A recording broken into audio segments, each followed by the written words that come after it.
The sun doesn't shine every day. The storms will come. There are times when the nights will be long and dark and you will be alone. There will be times when the darkness seems to consume everything. But don't let it consume you. That's anxiety. Stop. You're not where you think you are. Your map isn't producing the desired outcome. It's wrong. What should you do? You don't know. Stop. Because if you don't know where to go, there's no point going anywhere. And then what? Prepare. That's anxiety. Stop. Prepare. Well, people hate that because, well, for obvious reasons. Prepare. For what? Everything. Very, very demanding psychophysiologically. And that's also something that's really worth knowing. It's like anxiety isn't just a psychological state that's unpleasant. It's like you're revved up and you're burning resources like mad. And you're in a biochemical state such that's optimized for quick action, but that's toxic if you inhabit it for any length of time. So not knowing what to do, that is not good. And it isn't just that it makes you feel bad. It's you're running your machinery faster than you can replenish it. For some reason, there is this facade that life should be full of happiness and without its suffering, which actually makes us suffer even more. Because when we get sad or something bad happens, we do not only feel bad about the thing itself, but we also feel bad because our life is not the way it is supposed to be. Not realizing suffering and sadness is just a part of life, and they're inevitable. Unless you learn your lesson, it will keep hurting. Not only it will never stop, it will also keep increasing the amount, so you won't get used to it. And it doesn't matter how you get knocked down in life, because that's going to happen. All that matters is that you got to get up. You have to get up. Whatever experience you're having right now, it has not come to stay.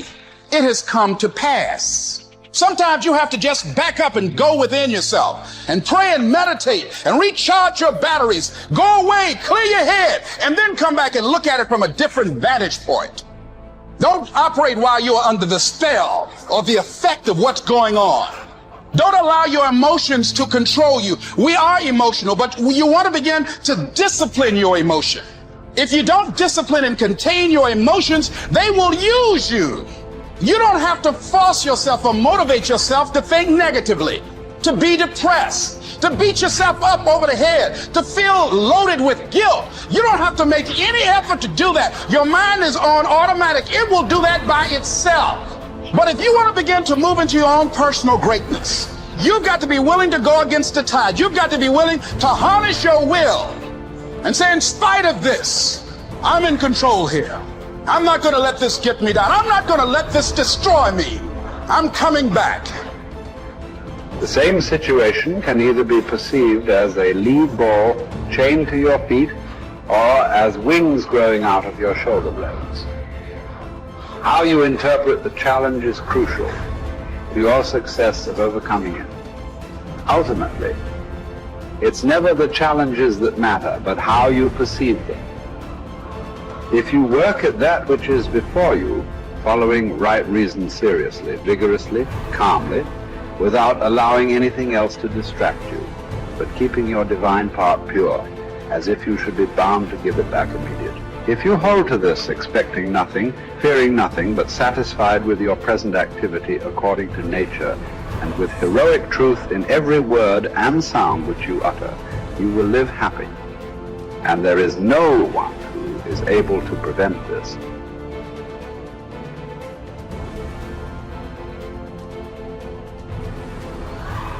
We are all bound by this oath to bear the ills of mortal life and to submit with a good grace to what we cannot avoid. So the spirit must be trained to a realization and an acceptance of its lot. It must come to see that there is nothing fortune will shrink from. There's no ground for resentment in all this. We've entered into a world in which these are the terms life is lived on. If you're satisfied with that, submit to them. If you're not, get out, whatever way you please. The happy man, therefore, is he who can make a right judgment in all things. He is happy who in his present circumstances, whatever they may be, is satisfied and on friendly terms with the conditions of his life, that man is happy, whose reason recommends to him the whole posture of his affairs. How do you bear the suffering that is at the crux of life without becoming tempted and embittered? That's really, really difficult. Now, someone might point out, go ahead and be bitter, see where that gets you. And if you have any sense, and generally people have at least some, they know that being sick and bitter is worse than just being sick. And that being right, it's worse, but it's very hard temptation to avoid. Sometimes you want to be bitter just out of spite in some sense, because things are so terrible. All you've got left is your willingness to shake your fist, and say, well, really? Is this like this many poisonous snakes? Really? That's like, maybe I could have learned with just one or two, not 100. And so, but we're all stuck with that. And I think we're stuck with it at every level of our life in some senses. How do we maintain a high order moral orientation in spite of suffering and malevolence? Do you think that the man has any thought of mending his ways who counts over his vices as if they were virtues? Therefore, as far as possible, prove yourself guilty, hunt up charges against yourself, play the part first of accuser, then of judge, last of intercessor. At times be harsh with yourself. Set yourself free for your own sake. Gather and save your time, which till lately has been forced from you or filched away, or has merely slipped from your hands. Make yourself believe the truth of my words, that certain moments are torn from us, that some are gently removed, and that others glide beyond our reach. The most disgraceful kind of loss, however, is that due to carelessness. Furthermore, if you will pay close heed to the problem, you will find that the largest portion of our life passes while we are doing ill, a goodly share while we are doing nothing, and the whole while we are doing that which is not to the purpose. What man can you show me who places any value on his time, who reckons the worth of each day, who understands that he is dying daily? For we are mistaken when we look forward to death. The major portion of death has already passed. Whatever years be behind us are in death's hands. We should not manifest surprise at any sort of condition into which we are born, and which should be lamented by no one, simply because it is equally ordained for all.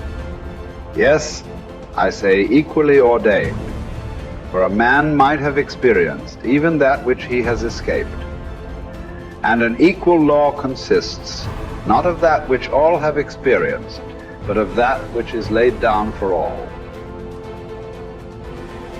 Be sure to prescribe for your mind this sense of equity. We should pay without complaint the tax of our mortality.